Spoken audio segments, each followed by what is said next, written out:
Alright, so we are very quickly going to look at the carbonate-bicarbonate buffer system in our bodies, but why? Why are we worrying about what the pH of our body and our blood is? Well, it is all because your body relies on enzymes that function at an optimal pH.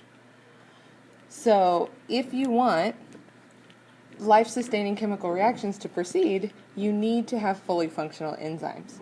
Increasing or decreasing the concentration of hydrogen ions can interfere with all those delicate hydrogen weak bonds that are holding your enzymes into a specific conformation. Secondly, many processes that we'll talk about more later on rely on something called a membrane potential. To put it simply, there's going to be more positive ions on one side of the membrane than on the other. So having too many or too few hydrogen ions will interfere with that electrical gradient that is being created by the balance of positive and negative charges.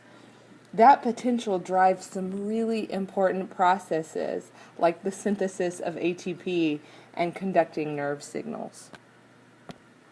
Why does our pH need controlling? Well, all of the things you eat and various metabolic processes create byproducts that can change the pH, especially of your blood. And so having a buffer in our blood allows some regulation of that acid-base balance without our bodies having to actively consume energy. CO2 makes a perfect blood buffer. Cellular respiration is constantly making more of it. It's tiny, it's a nonpolar molecule, and it diffuses easily throughout the body. It can even move straight through the phospholipid bilayers that we've started talking about. CO2 plus water produces carbonic acid, which can dissociate into bicarbonate ions and hydrogen ions. The arrows going back and forth show you that these reactions are reversible. They are constantly seeking equilibrium.